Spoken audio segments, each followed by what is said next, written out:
इंदौर की भूमि थी और भूमि के कानों में कुछ शब्द पड़े कि इस सदी के, इस युग के बहुत बड़े संत अपने विशाल संघ के साथ आए हैं, तो आप भी आइए। 2014 की बात है और आचार्य भगवान सुनील सागर जी गुरुदेव इस अंकलीकरम परंपरा के चतुर्थ पट्टाचार्य के रूप में गुजरात की बड़ौदा नगरी में आगमन हुआ था। और ब्रह्मचारिणी भूमि दीदी जब यहाँ इंदौर में उस समय साधनारत थी, उन तक बात पहुंची। बहुत लोगों के कानों तक बात पहुंचती है कि बहुत महान संत है, बहुत बड़े संत है, बहुत बड़ा संघ है। आप तक भी शायद ऐसा कहीं कहीं से खबर, और मन में कहीं ना कहीं एक बार तो भावना आती है कि अपन को दर्शन के लिए भावना बहुत लोग करते हैं, पर सौभाग्यशाली होते हैं जो वहां तक पहुंच पाते हैं। भूमि दीदी का वहां जाना हुआ, देखना हुआ, दर्शन करना हुआ, और वो आचार्य परमेश्वरी की मुद्रा, वो गंभीरता, वो साक्षात मूलाचार, समय सार, वो तो ऐसे हृदय में बस गए कि वहां आना जाना शुरू हो गया। आना जाना शुरू हुआ तो यहाँ के कुछ ज्ञानी लोग कानों में और कुछ बात कहने लगे कि दीदी ऐसे कैसे आप वहाँ जाने का कैसे मन बना रहे हैं, तो आप तो तेरापंथ से बिलोंग करते थे, तो वहाँ तो अब अमुक दूसरा पंथ है।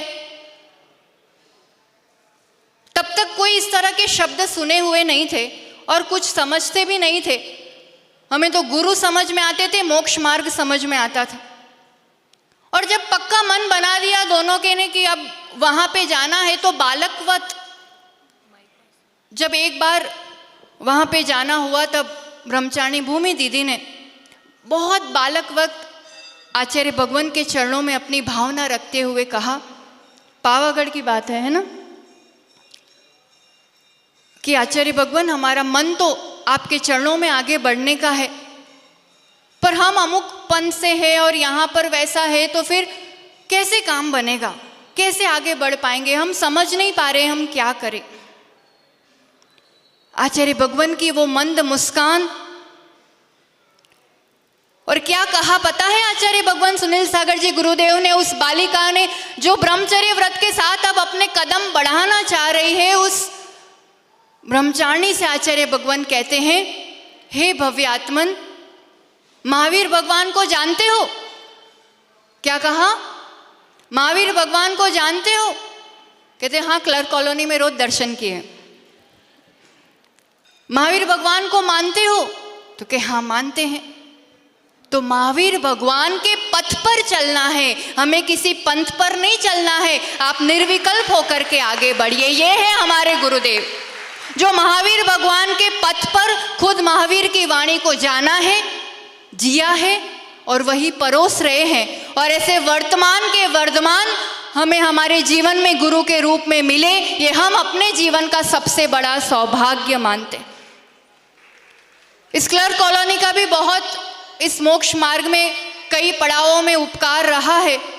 आचार्य भगवान के पास पूर्ण रूप से समर्पित होने का जब मन बनाया था, कुछ श्रावक श्राविकाएं ऐसे थे यहाँ पे जिनसे संपर्क बना हुआ था, पूछ रहे थे, नाम क्या बताना। यहीं के एक श्रावक से जब हमारा पूछना हुआ था, तब उस श्रावक ने कहा था कि माता जी आप बिल्कुल विकल्प नहीं करो, वर्तमान समय में सबसे सर्वाधिक पुण्यात्मा अगर कोई है तो वो है आचार्य भगवान सुनील सागर जी। और अपना जब कोई मंद समय चल रहा हो, तब ऐसी सशक्त शरण में चले जाते हैं तो अपना भी उत्थान हो जाता है। उस सेतु तक पहुंचने के लिए सभी लोग जानते हैं, आपके कल क्लर्क कॉलोनी के चंदा जी, हेमंत जी, बड़जात्या परिवार, जिन्होंने उस कठिन समय में हम दोनों का बहुत साथ दिया है और आचार्य भगवान के चरणों तक पहुंचने में बहुत महत्वपूर्ण भूमिका रही है। और आज तक वो परिवार आचार्य भगवान के चरणों में जुड़ा रहा है, आता रहता है। याद आ रहा है वो पल जब इस भूमि पर गणाचार्य आचार्य श्री विराग सागर जी महाराज और आचार्य श्री भरत सागर जी महाराज जी का मंगलमय मिलन हुआ था। आनंद जी कह रहे थे छोटी सी कॉलोनी है, छोटी सी जगह है, पर दिल इतना बड़ा है कि इतने बड़े संघों का मिलन कराया था और यहाँ पे ऐतिहासिक कार्य हुआ था। उसी वर्ष गणाचार्य विराग सागर जी महाराज जी का छत्रपति नगर में चतुर्मास, और यहाँ एक छोटा सा संघ आचार्य श्री भरत सागर जी महाराज जी का चतुर्मास, शुल्लिका चंद्रमती माता जी की ये जन्मभूमि, कर्म भूमि, जिनका जन्म यहाँ हुआ, बचपन यहाँ बीता, यहीं पर जिनका प्रवास रहा, और पहली बार उनकी दीक्षा के बाद यहाँ पे भव्य चातुर्मास हुआ। आनंद जी के लिए तो हम यही कहेंगे कि ऐसे आनंद मौला है कि जो ठान ले, अगर सोच ले तो वो करते ही करते हैं। उस समय का वो टीचर्स डे का कार्यक्रम हो, अब यहाँ छोटा संघ है और पूरे इंदौर को यहाँ बुलाना है, पूरे इंदौर के सारे साधु यहाँ आने चाहिए, क्या करेंगे बताओ? ऐसा मंगलगिरी का, मंगल ग्रह का ऐसी झांकी बनाई कि लाखों लोग क्या, जितने साधु थे सभी को यहाँ वो देखने के लिए, दर्शन करने के लिए आना। सोच बहुत बड़ी है और इसी बड़ी सोच के साथ बड़ौदा पंच कल्याणक में वर्तमान में भारतवर्ष में जो सबसे बड़ा संघ है, ऐसे आचार्य भगवान सुनील सागर जी के चरणों में इंदौर समाज के सभी अग्रणी लोग, आनंद भैया, जैन कॉलोनी से सभी लोग पहुंचे थे। तब तक कुछ सोचा नहीं था कि इंदौर की तरफ आचार्य भगवान के कदम बढ़ने वाले। तो आप जैसे बड़े बड़े लोगों ने विनती की, आश्वासन दिया कि आचार्य भगवान आप पधारे, पूरा इंदौर आपका आतुरता से इंतजार कर रहा है, आपका पहली बार आगमन हो रहा है, सभी लोग आपकी भक्ति सेवा करना चाहते हैं। सही बोल रहे हैं ना? पहुंचे थे। हमारे आचार्य भगवान बहुत गंभीर है, बहुत ज्ञानी है, बहुत ध्यानी है, बहुत बड़े हैं, पर एक बात बताएं, बहुत सरल भी हैं। जो सामने वाला कह देता है ना, वो उनको लगता है एकदम सही सही कह रहे हैं। वो खुद एमपी के हैं, पर एमपी में ज़्यादा रहे नहीं। वो गुजरात, महाराष्ट्र, राजस्थान, कर्नाटक, दिल्ली, अब वो नगर तो बड़े बड़े हैं, पर वहाँ राजनीति बड़ी बड़ी नहीं होती है, तो वो समझ नहीं पाते हैं। सरलता से समझ लगा कि हाँ, बहुत भक्तिवान और है, धार्मिक समाज है, इंदौर का अपना एक नाम है। और जैसा आनंद भैया ने कहा कि पूरे देश की नज़र इस बार इस इंदौर नगरी में है, क्योंकि दो महान संत, महान संघ यहाँ पर एक साथ चातुर्मास करने वाले हैं। अब इतिहास तो तब रचा जाएगा जब ये बड़े बड़े लोग, ऐसे बड़े बड़े संघों का ऐसा ऐतिहासिक वात्सल्य मिलन कराएंगे कि पूरे देश क्या, पूरे विश्व में इसका एक इतिहास बन जाएगा और आप लोगों का नाम स्वर्ण अक्षरों में लिखा जाएगा। अगर ये देखो, एक होता है कि बड़ा बनना और एक होता है कि बड़े के रूप में चुने जाना, दोनों में अंतर होता है कि नहीं? हमारे आचार्य भगवान है, बहुत होड़ लगी हुई थी और सब जानते हैं जब एक मुखिया का समाधि मरण होता है तो बहुत लोगों का उस पट पर आने के लिए एक होड़ लगी रहती है, होता है कि नहीं? पर उसमें बड़े बनने की होड़ से बहुत पीछे, बहुत छोटे पर स्वयं गुरु के द्वारा चुना गया, स्वयं गुरु के द्वारा लिखित रूप से दिया गया कि इस अंकलिकर परंपरा का कोई उत्तराधिकारी है तो वो है आचार्य भगवान सुनील सागर जी गुरु। आप सोच सकते हैं, सिर्फ 19 वर्ष की वय में शास्त्री की पढ़ाई के साथ, वैराग्य के साथ दिगंबरी दीक्षा, सिर्फ 19 वर्ष, सिर्फ 29 ईयर्स, 29 वर्ष की वय में स्वयं गुरु के द्वारा, ये बहुत बड़ी बात होती है, आचार्य बनने के लिए लोग गुरु बदल देते हैं, और यहाँ स्वयं गुरु के द्वारा आचार्य पद के संस्कार सिर्फ 29 वर्ष की वय में, वो योग्यता थी, वो परिपक्वता थी। आचार्य पद के बाद के एक प्रसंग सुना के बात को विराम देंगे। आचार्य पद होता है तो संघ से पृथक विहार करना होता है। 10-12 वर्ष तक गुरु चरणों में ध्यान, ज्ञान की आराधना करने के बाद गुरु आज्ञा से 2008 की बात है, आचार्य भगवान के कदम सोलापुर नगरी, महाराष्ट्र की एक बड़ी नगरी है, उस तरफ कदम बढ़ रहे थे। बीच में एक साधु मिले और उन्होंने आचार्य भगवान से कहा कि आप सोलापुर तरफ जा रहे हैं, वहां मत जाना, वहां चातुर्मास नहीं करना, वहां कोई पूछता ही नहीं है, एक रोटी तक कोई नहीं देता है, आप वहां जाके कैसे क्या करोगे? वहां बहुत मुमुक्षु टाइप के लोग रहते हैं, वो उसी टाइप की उनकी धारणा है, तो वहां आप मत जाइए। आचार्य भगवान उसी वृत्ति से जीते हैं कि जिस ओर कदम बढ़ गए एक बार, तो फिर तो पीछे लौटने वाले नहीं हैं। वो उस वर्ष 2008 का वर्ष है जब वो उस सोलापुर नगरी पहुंचे भी, और उन कट्टर तो क्या बोलो, शब्द अच्छा नहीं लगता है, पर उस तरह की विचार धारणा वाले लोगों के बीच ऐसा ऐतिहासिक चतुर्मास हुआ कि उन लोगों ने श्रवण बेलोगोला तक स्वयं विहार कराया। आचार्य भगवान को अभी भी अपन को क्या जरूरत पड़ी यहाँ चतुर्मास करने की? बहुत जगह ये है, आचार्य भगवान कहते हैं अपन को साधना करना है, और जहाँ की भक्ति पुकारे, जहाँ का पुण्य पुकारे, साधना ही तो करना है। कोई निजी प्रोजेक्ट नहीं है, कोई ऐसा कोई विकल्प नहीं है, कोई प्रपंच नहीं है, सिर्फ साधना करना और कराना जानते हैं।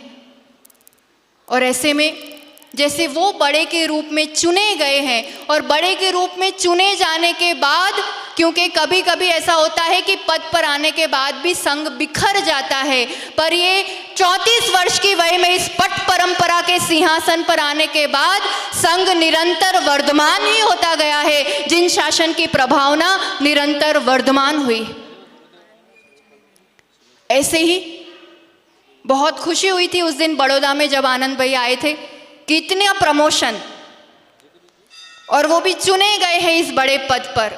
जब हम स्वयं लोगों के द्वारा चुने जाते हैं ना, तब हमारी जिम्मेदारी और विशेष रूप से बढ़ जाती है, और उनके विश्वास पर खरे उतरना पड़ता है। और आपकी जिम्मेदारी तो ऐसे ही बढ़ गई है क्योंकि आपको दोनों जगह बैलेंस करना है। इसीलिए शायद चुना गया होगा ना, उसके लिए भी तो वैसा व्यक्ति होना चाहिए ना जो सब कुछ निभा पाए, सब चीज़ों को बैलेंस करके चल पाए।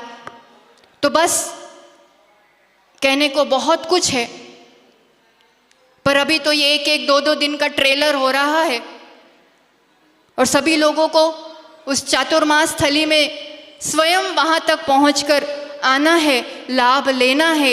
ये ऐसा आईसीयू है जहाँ तन की बीमारी भी ठीक होती है, मन की बीमारी भी ठीक होती है, तो इस आत्मा की जन्मों के विकारों की बीमारी भी यहाँ पर आने से ठीक हुआ करती है। आपके अपने इंदौर वालों को कहना नहीं पड़ता है कि समय निकालो, वो धर्म के लिए उत्साह है, समय निकाल ही लेते हैं।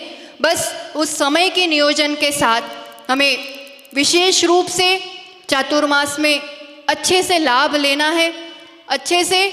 और सबसे बड़ी बात पुनः हम यही कहना चाहेंगे कि इस बार इंदौर में वात्सल्य का, समन्वयता का एक अद्भुत संदेश जाकर के एक ऐसा ऐतिहासिक चातुर्मास होना चाहिए कि पूरे देश क्या, पूरे विश्व में चर्चा का विषय तो बने, पर एक आदर्श बने कि आगे भी इस रूप से श्रमण परंपरा एक है, एक महावीर की ही परंपरा है।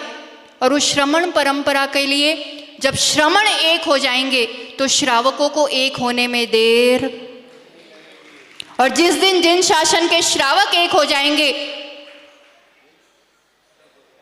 पूरी दुनिया में एक तरफ सारी संप्रदाय हो तो भी जिन शासन उन पर भारी पड़ सकता है। तो इस रूप से जिन शासन में हमारा सौभाग्य से जो जन्म हुआ है, और ऐसे सच्चे साधकों का, सच्चे संतों का हमें समागम मिला है, तो हम आगे शीतकालीन वाचना के लिए कह रहे हैं। तो वो तो सीधी बात होती है कि पहली एग्जाम में पास होते हैं तो दूसरी उसमें जाना आ सकते हैं ना, दूसरे उसमें कब पहुंचेंगे? तो चतुर्मास में अपन पास हो जाएं, उत्तीर्ण हो जाएं, तो फिर कहना ही नहीं पड़ेगा आप एक श्रीफल चढ़ाओगे। और इसलिए पहले पहली परीक्षा पास करो, फिर अपने आप अपन को आगे के लिए मार्ग बनता जाएगा। आज तो एक ही घर में आचार्य भगवान के चरण पड़ेंगे और लाभ मिल रहा है, क्योंकि वो पगले पाड़ने वाले महाराज जी नहीं हैं, कि आप कहोगे और घर में आकर के पगले पाड़ लेंगे, वो तो पड़गान हो या विशेष ऐसे कुछ अवसर हो तो इस सातिशय पुण्यात्मा के चरण हमारे घर में पड़ा करते हैं। तो आगे बहुत सारे घर ऐसे शायद छूट भी सकते हैं, तो आपका पुण्य पुकारेगा तो निश्चित इस विशाल संघ का यहाँ आगमन होगा।